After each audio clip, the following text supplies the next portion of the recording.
함께 살펴볼 말씀 마태복음 26장 41절로 46절 본문을 대독하겠습니다. 시험에 들지 않게 깨어 기도하라. 마음에는 원이로되 육신이 약하도다 하시고 다시 두 번째 나아가 기도하여 이르시되 내 아버지여 만일 내가 마시지 않고는 이 잔이 내게서 지나갈 수 없거든 아버지의 원대로 되기를 원하나이다 하시고 다시 오사 보신즉 그들이 자니 이는 그들의 눈이 피곤함일러라. 또 그들을 두시고 나아가 세 번째 같은 말씀으로 기도하신 후 이에 제자들에게 오사 이르시되 이제는 자고 쉬라. 보라 때가 가까이 왔으니 인자가 죄인의 손에 팔리느니라. 일어나라 함께 가자.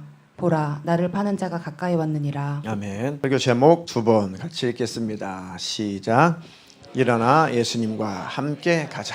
일어나 예수님과 함께 가자. 세 번째 시간입니다. 예수님과 언제까지 또 어디까지 함께 가야 하는가? 또 왜 우리는 굳이 예수님과 함께 가야 하는가? 그것을 오늘 말씀을 통해서 더 깊이 더 많이 깨달으시는 축복이 있기를 축원합니다. 우리의 신앙생활은 시작을 했으면 결코 멈추지 말아야 됩니다. 중단이 없어야 됩니다. 잠시 주춤할 수 있고 잠시 넘어졌다고 할지라도 곧바로 다시 일어서서 가야 할 길을 꼭 가야 됩니다. 굴렁쇠 있죠, 굴렁쇠. 굴렁쇠 쭉 굴리고 가는 거. 요즘에는 굴렁쇠처럼 생긴 그 외발 전동 킥보드도 있더라고요. 바퀴 하나짜리 그런 거. 그거 구르기 시작했으면 계속 굴러야지. 목적지까지 갈 때까지 계속 굴러야지. 멈춰 있으면 어떻게 됩니까? 넘어지게 되죠.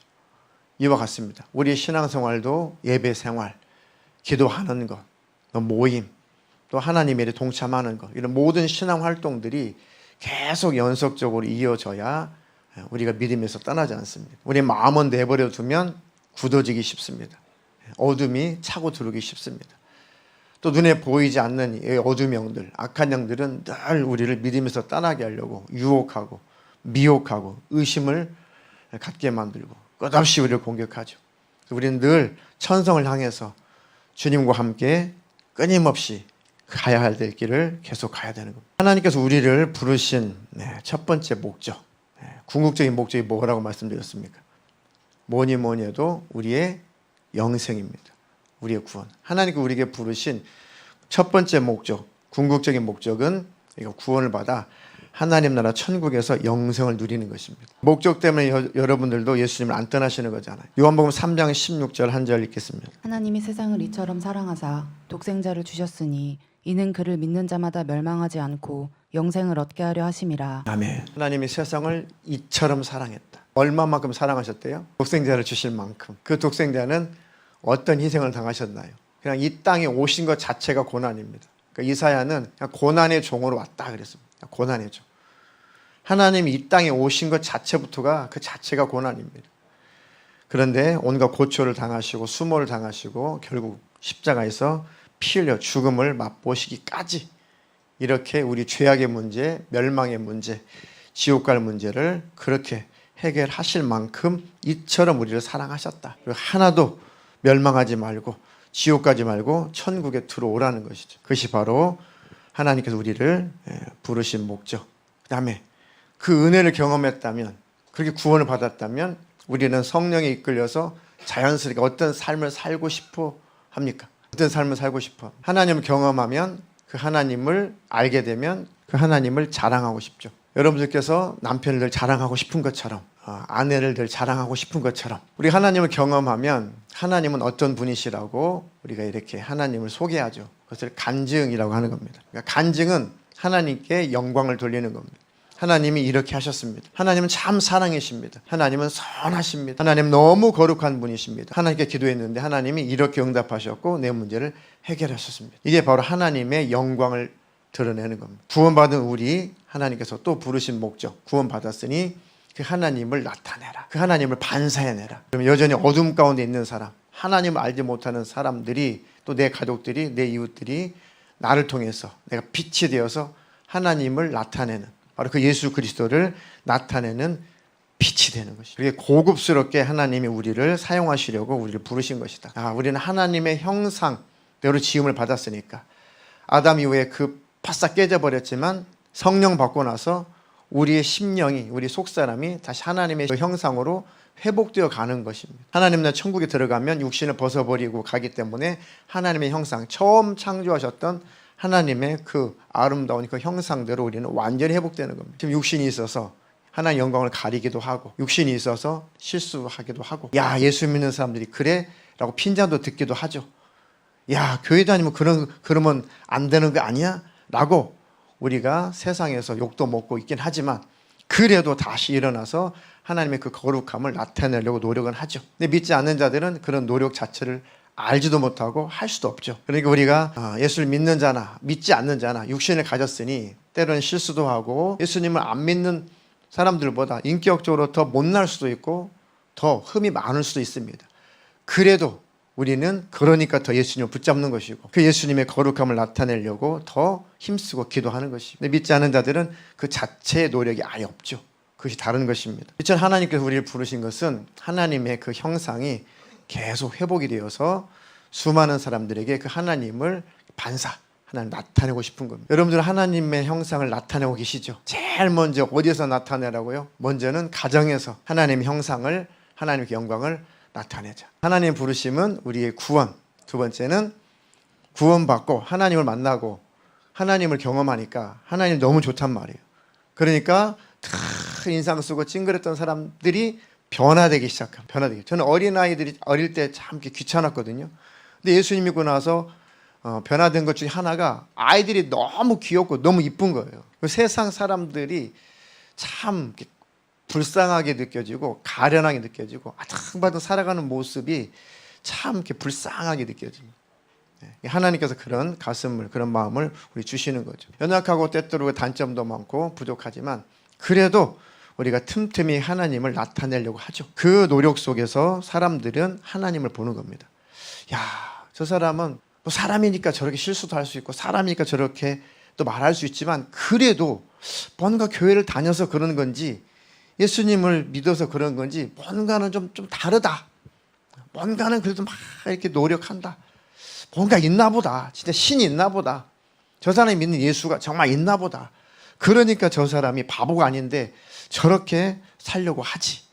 이게 은연중에 우리를 통해서 빛이 나타나고 있는 겁니다. 힘을 내십시오. 세상 사람이 뭐라 해도 우리는 세상에서 소금이고 우리는 빛입니다. 연약하지만 때때로는 손가락질 당하고도 있지만 그래도 열심을 내십시오. 그러면 그 빛이 강렬하게 나타날 겁니다. 마태복음 5장 14절로 16절 읽겠습니다. 너희는 세상의 빛이라. 산 위에 있는 동네가 숨겨지지 못할 것이요 사람이 등불을 켜서 말 아래에 두지 아니하고 등경 위에 두나니 이러므로 집안 모든 사람에게 비치느니라.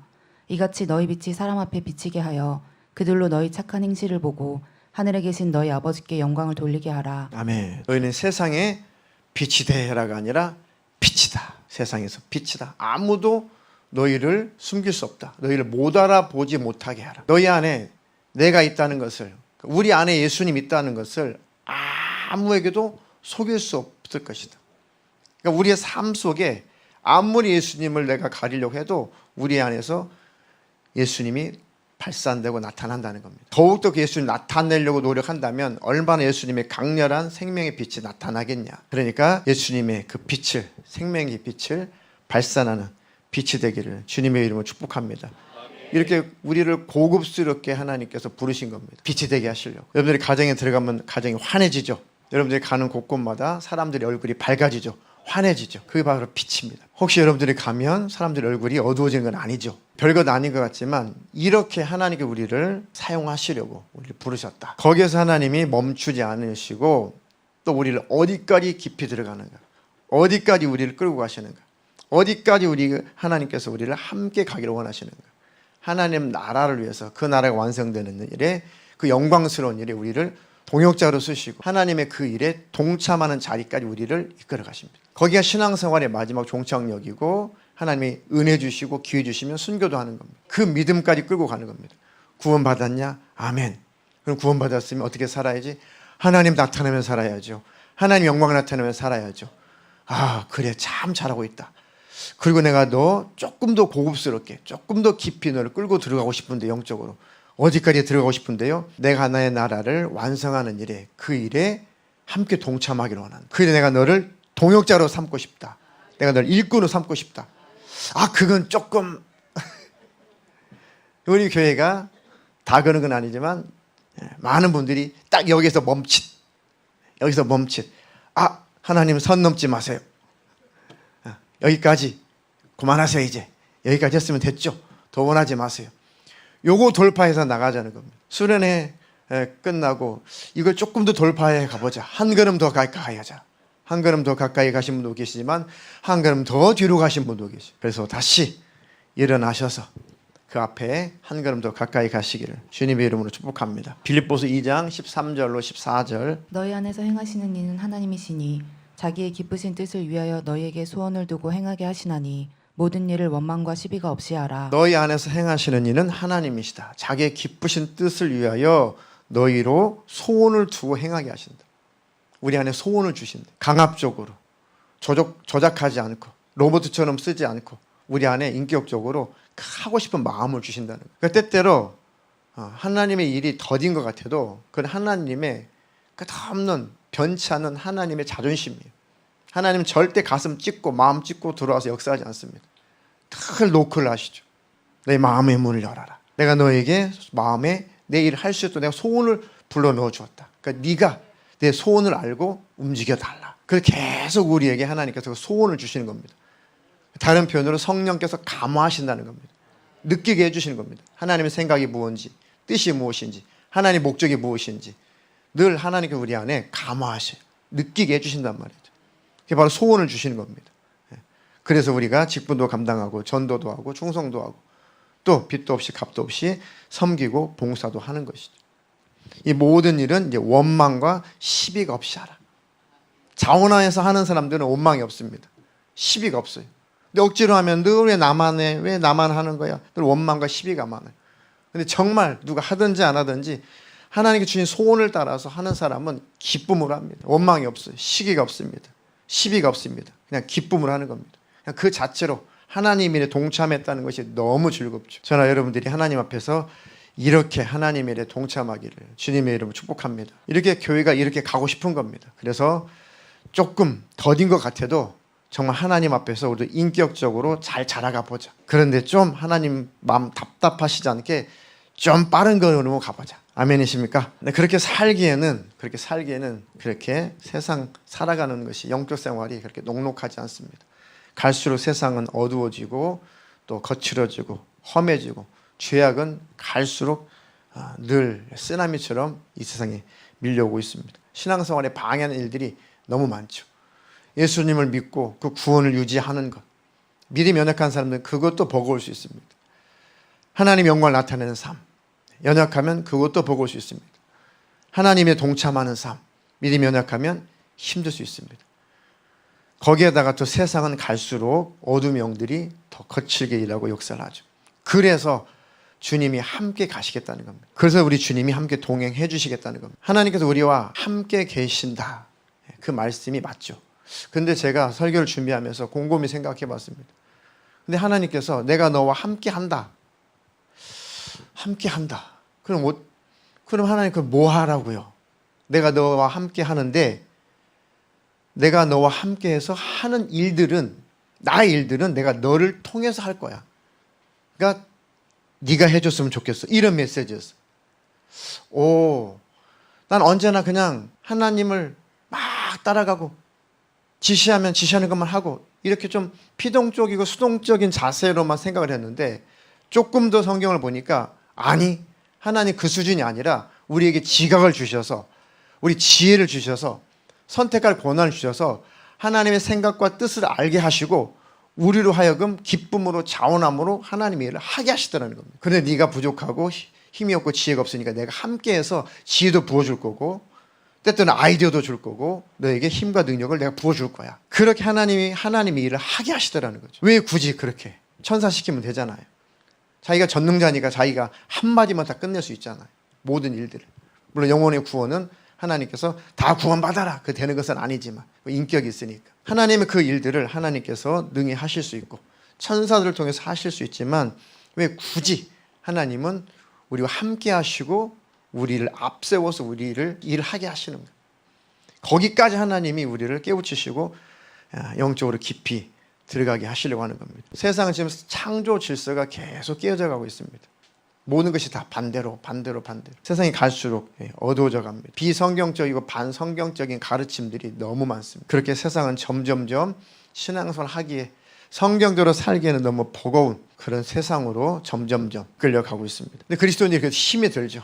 예수 믿는 사람들이 그 속에서 그 싸워서 이기려고 하니 힘이 듭니다. 근데 신앙생활이 연약하면, 또 신앙생활 오해하게 되면, 또 기복적인 신앙생활을 하게 되면 늘 하나님 너무 이롭게 해주시고 고난도 없게 해주시고 만사형통하게 해주시고 아무 일도 없게 해주시고 막 그렇게 늘 하나님 앞에 그렇게 기도만 한다면 이 사람들은 과연 신앙생활을 역행하고 있는 거죠. 그러면 제가 이런 예를 드렸습니다. 무균실에서 사는 사람이 건강한가, 아니면 일반적으로 밖에서 나와서 사는 사람이 건강한가? 당연하죠. 무균실에 왜 들어갑니까? 세균에 대해, 바이러스에 대해서 저항력이 없는 거예요. 면역력이 없습니다. 금방 바이러스, 세균에 노출되니까 병들어서 죽을 수도 있습니다. 그러니까 몸의 면역력이 극도로 저하되면은 무균실에다가 격리를 시켜버리죠. 세균이 침투하지 않도록, 그죠? 바이러스가 침투하지 않도록 격리시킵니다. 근데 그 속에서 뭐 보름, 한 달을 견디겠습니까? 그 속에서 사는 것이 행복하겠냐고요. 그 속에서 사는 것이 기쁘고 즐겁겠냐고요. 모든 게 다 차단됩니다. 그냥 혼자만 부들부들 떨어야 돼요. 혹시 세균이 틈탈까? 바이러스가 들어와서 내 목숨을 끊을까? 막 두려워 떨어야 됩니다. 믿음이 연약한 그리스도인들이 뭐 처음에는 그럴 수 있겠지만 하나님은 그 속에 갇혀있기를 원치 않는 겁니다. 그 무균실을 박차고 나가기를 원하는 겁니다. 세상이 거칠어지고 죄악이 관영하고 마귀가 역사하고 아무리 유혹하고 미혹하는 역사가 갈수록 심해질지라도 하나님은 그것을 뚫고 가기를 원하시는 겁니다. 무균실로 계속 들어갈 것처럼 들어가고 싶은 그런 신앙생활은 다 역행하는 겁니다. 다 거꾸로 가는 겁니다. 하나님, 이제 영적인 무균실에서 벗어나게 해주시고 이제 면역력을, 이만큼 은혜를 받고 기도하고 하나님 이만큼 알았으니 이제는 세상 밖으로 나가서, 교회 밖으로 나가서 세상에 가서 빛이 되고 소금이 되게 해주시고 하나님과 이제 동역하는 자가 되게 해주시고, 우리는 하나님께서 무균실에서 살기를 원치 않으신다. 무균실을 박차고 나와서 세상에서 살기를 원하신다. 자, 요한일서 5장 18절 읽겠습니다. 하나님께로부터 난 자는 다 범죄하지 아니하는 줄을 우리가 아노라. 하나님께로부터 나신 자가 그를 지키심에 악한 자가 그를 만지지도 못하느니라. 걱정하지 마십시오. 하나님께로부터 난 자는 다 범죄하지 아니하는 줄을 우리가 아노라. 하나님께로부터 나신 자가 그를 지키심에 악한 자가 그를 만지지도 못한다. 주님이 함께 하시면 악한 자가 우리를 만지지도 못합니다. 그 위로를 받으시고 힘을 내셔서, 그렇구나, 어차피 가야 할 그 길인데 주님이 함께 계시니까 이제 힘을 내서 가자. 주님은 어디까지 이끌기를 원하신다고요? 어디까지 함께 가기를 원하신다고요? 네, 십자가까지. 더욱더 하나님께서 우리와 그 곳까지, 그 죽음의 자리까지, 십자가의 자리까지 그렇게도 가기를 원하시는 이유, 나 혼자 가기 힘들어가 아니죠. 하나님, 왜 그곳까지 굳이 하나님의 일에 그렇게 동참을 시키시면서 때때는 순교하는 그 자리까지, 십자가에 매달리는 그 자리까지, 제자 베드로는 결국은 십자가에서 거꾸로 매달려서 그렇게 순교하는 그 자리까지 하나님은 이끄시고 인도하셨냐고요. 영적인 것을 알지 못하면, 하나님의 마음을 알지 못하면, 아휴, 굳이 하나님은 왜 그러시는가? 왜 고생을 시키는가? 왜 그렇게 힘들게 하시는가? 인생 사는 것도 힘든데 왜 굳이 그런 것까지 원하시는가? 하나님을 이해하지 못하고 그 마음을 알지 못하면 그렇게 하나님 앞에 반항도 할 수가 있습니다. 그건 하나님을 몰라서 그렇습니다. 그런 분들은 하나님을 더 깊이 알도록 기도하십시오. 그러면 그 하나님의 가슴 만나면 오해가 다 풀어지게 될 겁니다.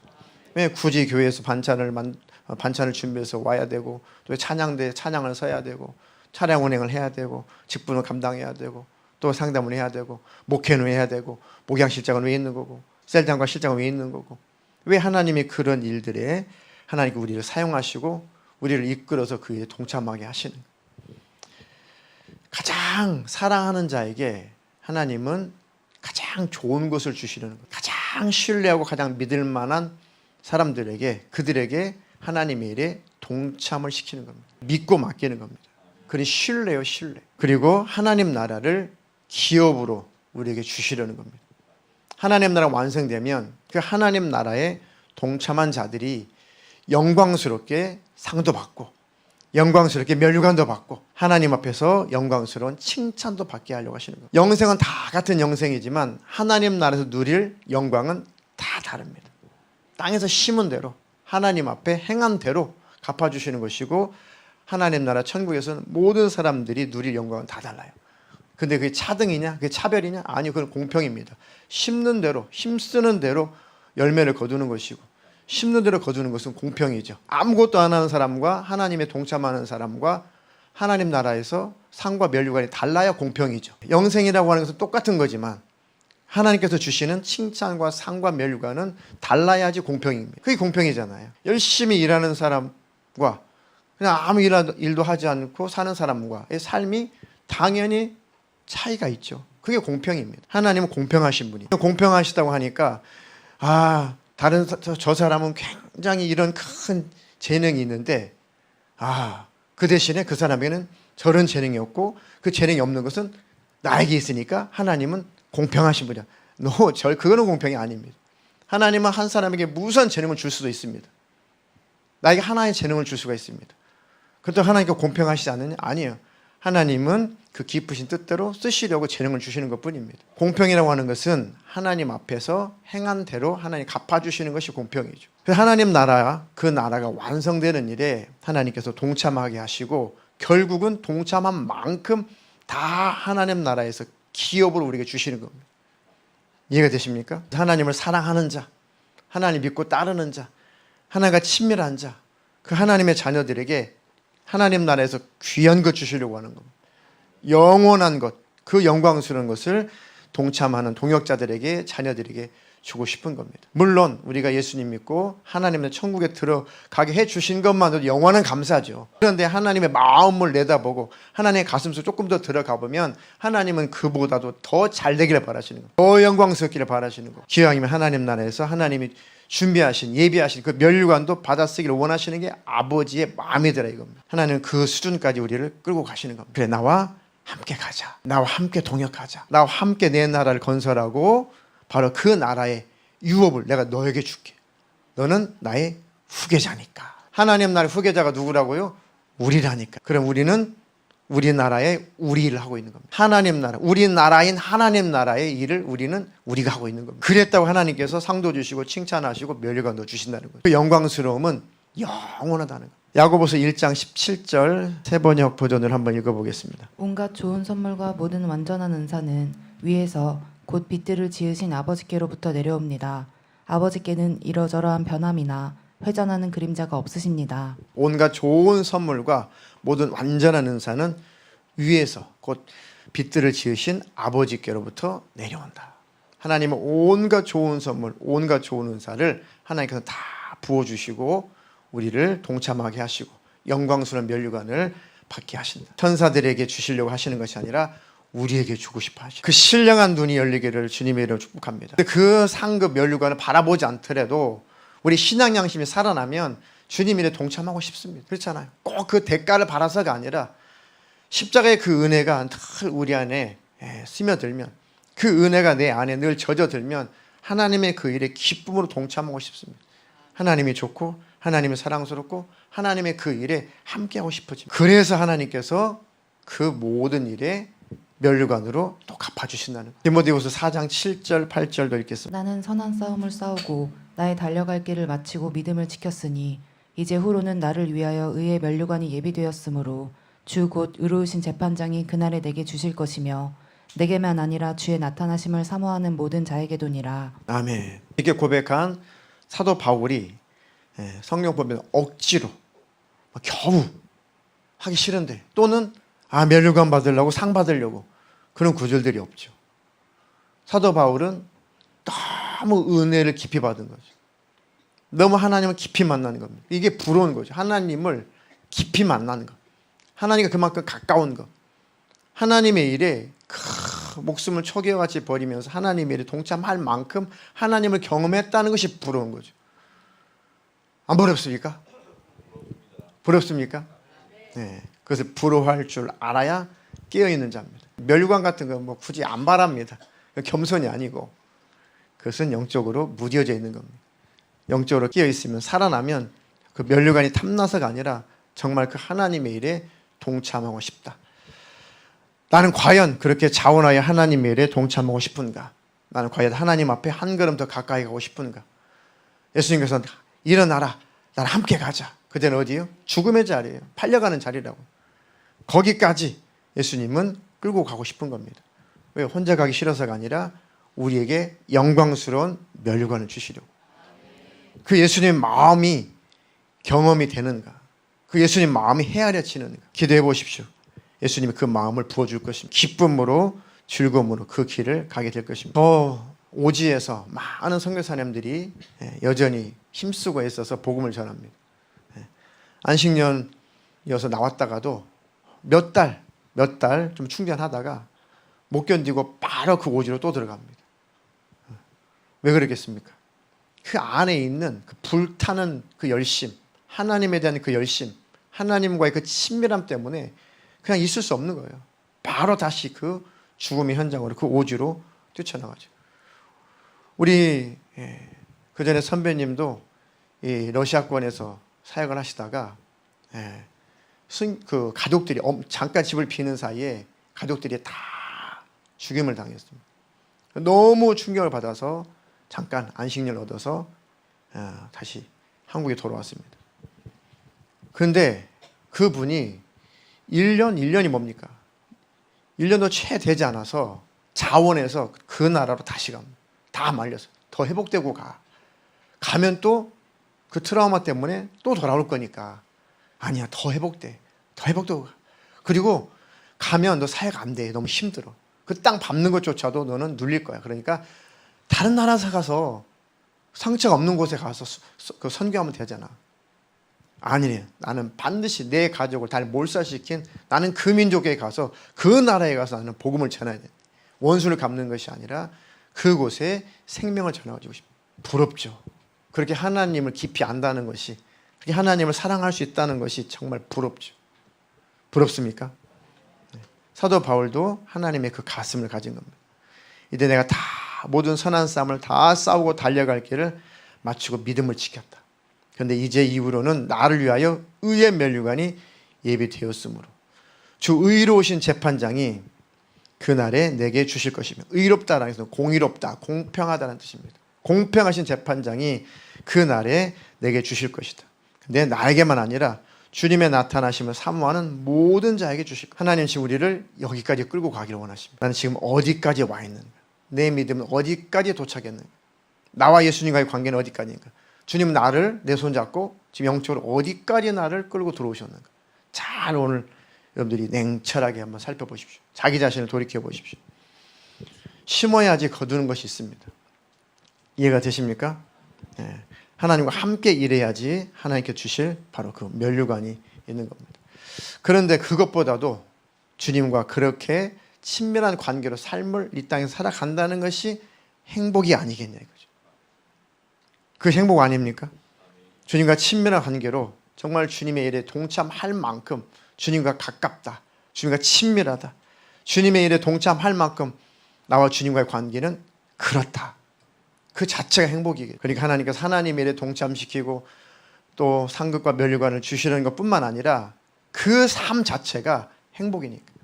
바울이 얼마나 행복했겠냐고. 많은 믿음의 사람들이 그 고난 속에서도 마음은 얼마나 행복했겠냐고. 그 행복으로 우리를 초대하시는 겁니다. 하나님은 그것을 주고 싶어 하시는 것이죠. 처음에 제자들을 불렀습니다. 나를 따라오너라. 예, 주님 따라가겠습니다. 소문 들어보니까 막 수많은 이적도 나타내시고 병든 자를 고치시고 그 소문들이 막 나니까 예수님께서 베드로, 야고보, 요한 또 뭐 빌립도 부르시고 다 이렇게 부르시죠. 도마도 마트도 부르시고. 그러니까 벌떡벌떡 일어나가지고 주님 따르겠습니다. 너무 좋았죠, 따를 때. 근데 주님께서 제자들 선택하시고 나서 그런데 한 가지, 나를 따라오려면 말이야 자기 자신을 부인하고 자기 목숨도 부인하고 십자가 지고 나를 쫓아야 돼. 까짓거 쫓을 수 있죠. 까짓거 버릴 수 있죠. 호언장담하면서 제자들은 주님을 따르기 시작했습니다. 주님 함께 계시니까 아무도 해야 할 자가 없죠. 야, 가서 복음 전해봐.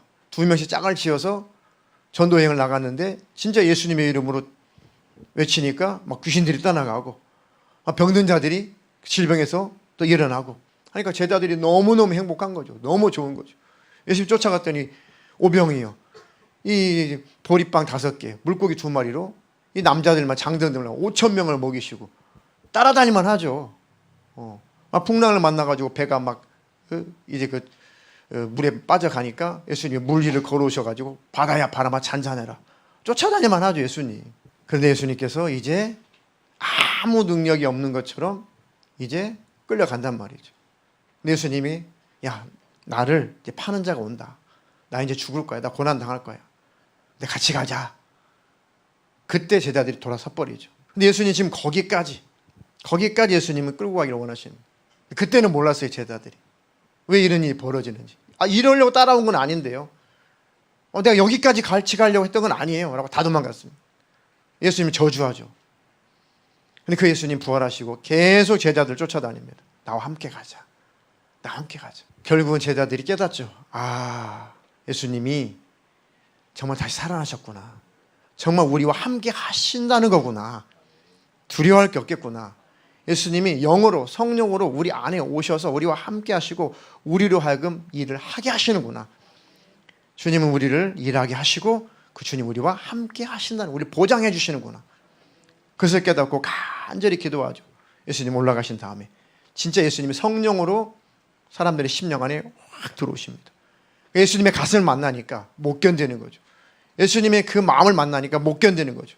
그러니까 막 예루살렘 내거리에 그 목숨의 위협이 있는 그곳에 쫓아다니면서 밖에 나가서 그 예수를 전하죠. 천하인간의 구원을 얻을 만한 이름 예수밖에 없다. 예수밖에 없다. 그는 죽으실 뿐만 아니라 살아났다. 우리의 구원은 오직 예수다. 그는 곧 하나님이시고 하나님 아들이시다. 너희들이 그 무지한 그 예수를 십자가에 매달아 죽였지만 그는 3일 만에 부활하셨고 지금도 함께 계심이 증거로 나타나고 있다. 많은 병든 자들이 고침을 받고 많은 이적이 나타나는 것은 그 예수님이 부활하셨다는 증거고 지금 우리와 함께하고 있다는 증거가 아니냐라. 순교의 정신을 가지고 목숨을 걸고 그 하나님 일에 동참하게 되죠. 기어이 예수님은 그렇게 제자들을 믿음의 사람으로 만들어내신 겁니다. 우리도 그 예수님을 성령으로 경험했다면 예수님은 어디까지 우리를 이끌어가기를 원하시겠냐고. 우리도 그 제자들처럼 그 곳까지, 십자가의 길까지, 순교자의 길까지 우리를 이끌어가기를 원하신 겁니다. 왜요? 우리에게 가장 좋은 거 주고 싶어서, 가장 가치 있고 가장 아름다운 인생 살게 해주시려고. 저는 목회자니까 더더욱 그런 생각을 합니다. 게으르고 나태해질 때마다 내가 이런 인생 살려고 목사 된 거 아닌데, 이런 인생 살려고 내가 목회하는 건 아닌데, 값진 인생, 아름답게 살 수 있고 가치 있게 살 수 있고 정말 값어치 있게 살 수 있는 인생인데 내가 이렇게 무가치하게 인생을 살려고 하나? 그건 아니지. 목회자이기 이전에 나는 구원받은 하나님의 자녀다. 인생 한번 잠깐 있다가 사라지는 안개 같은 인생이라고 그랬고 행인 같은 나그네와 같은 인생이라고 말씀하셨는데 내가 또 이렇게 사나? 아니다. 나는 주님 영광 나타내며 살아야지. 주님의 일에 동참하며 살아야지. 이렇게 하나님의 성령은 기도할 때마다 우리를 회복시켜 주십니다. 기도하고 하나님께 간구하면 우리 안에 하나님께서 성령의 불을 지펴 주십니다. 늘 기도하고 성령의 충만함을 받으라는 겁니다. 수련회 끝나고 정말 성령의 충만함이 아니면 안 되는 거구나. 성령의 충만함이 아니면 마음도 생각도 지킬 수 없는 거구나.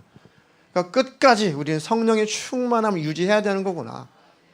그 은혜를 유지하는 것이 이게 바로 숙제구나. 그래서 예수님 예수동행 일일 점검표도 최소한도 그걸 기록해 가게 하면서 주님과 나와의 관계를 계속 유지하자는 겁니다. 그 수준에서 넘어서서 이제는 하나님의 성령의 충만함을 구하시고 성령에 이끌려 주님이 이끌기를 원하시는 그곳까지 가십시오. 마지막 한 절만 더 읽겠습니다. 에베소서 5장 17절로 18절 읽겠습니다. 그러므로 어리석은 자가 되지 말고 오직 주의 뜻이 무엇인가 이해하라. 술 취하지 말라. 이는 방탕한 것이니 오직 성령으로 충만함을 받으라. 술 취하지 말라. 세상에 취하지 말라. 정욕적인 쾌락에 취하지 말라. 세상 좋은 것에 취하지 말아라. 그건 방탕한 것들이다. 방탕한 삶을 살게 되면 마음이 다 식어버립니다. 성령 충만하면 다 식습니다. 세상을 즐거워하고 세상에서 쾌락을 즐기면 마음의 충만함 다 사라집니다. 영적인 것 다 소멸됩니다. 은혜도 다 소멸됩니다. 그러니까 그런 것에 취하지 말고 그런 것에 빠져있지 말고 오직 성령의 충만함을 유지해라. 늘 성령을 구하라는 겁니다. 구하라, 찾으라, 두드려라. 뭘 구하라는 겁니까? 성령을 구하라는 겁니다. 늘 성령의 충만함을 구하라. 성령의 충만함이 오면 다 언제 그랬냐는 듯이 다 벗어납니다.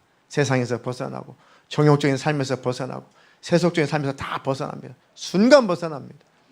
우울증 있는 사람도 성령 충만 받죠. 순간에 벗어나요. 질병으로 심령이 병들어서 몸까지 병드신 분들 성령 충만함 구하십시오.